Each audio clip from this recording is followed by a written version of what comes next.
Mid-Michigan Now starts with breaking news. I'm sorry I couldn't do better for you. Former Detroit Mayor Mike Duggan apologizing to his supporters as he ends his independent campaign for governor. He says the headwinds politically and financially are too strong to continue.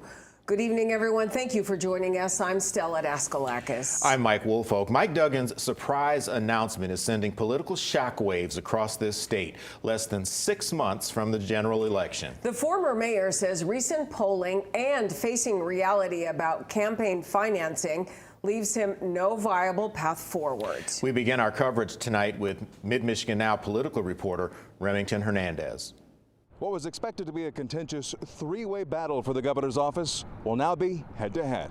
What we're doing today is facing reality. Mike Duggan, flanked by family and supporters, announcing the realization he says he came to within the last couple days. When you're down 11 points and you're down in the fundraising, the path is not realistic. The former Detroit mayor says he thought he could win earlier this year when polls showed a competitive three-way race. But in April, that changed. And he says the reason goes beyond Michigan. And it was a shift to Democrats. And the polling showed my favorability was still as high. But people were really angry at what was going on in Washington, and Democrats were focusing on fighting back. Duggan's still adamant there's room for independent voices, maintaining people are tired of the two-party system and dysfunction. But the parties have national funding, and he doesn't. Can we, in good conscience, go to our volunteers, our donors, and say, double down on what you've done? And in our own minds, we didn't feel confident. Kalamazoo Valley Community College politics professor Kevin Doherty agrees with Duggan's assessment of the race. Still, the question remains, who stands to benefit from his exit? I think that Duggan was probably siphoning votes from both sides, but certainly the Democrats see him as having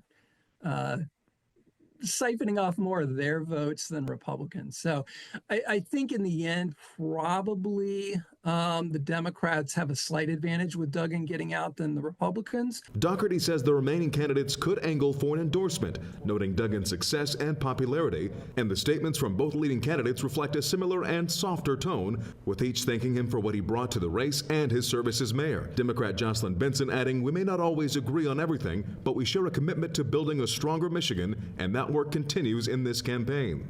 Republican John James says he and Duggan both recognize Michigan is headed in the wrong direction, saying, "I'm ready to work with anyone willing to deliver real solutions, reject the politics of division, and fight for safer communities, stronger families, and economic growth." All eyes remain on August to determine who will be the nominees for each party and go on to November 3rd. At the Capitol in Lansing, I'm Remington Hernandez reporting. Remington, thank you. Others are reacting to Mike Duggan's decision to end his campaign. Fellow candidate and current Genesee County Sheriff Chris Swanson posting a message on Facebook. It reads in part, "I thank Mayor Mike Duggan for his service to Detroit and the passionate ideas he brought to the discussion about making Michigan a better place to live and work." And Governor Gretchen Whitmer says through her Fight Like Hell PAC, Mike was a great leader as mayor of Detroit, and he put Michigan first today. I share Mike's focus on bringing people together at a time when so much in our politics is pulling us apart. You can watch Mike Duggan's full news conference and read his letter to supporters at midmichigannow.com. Just search Mike Duggan.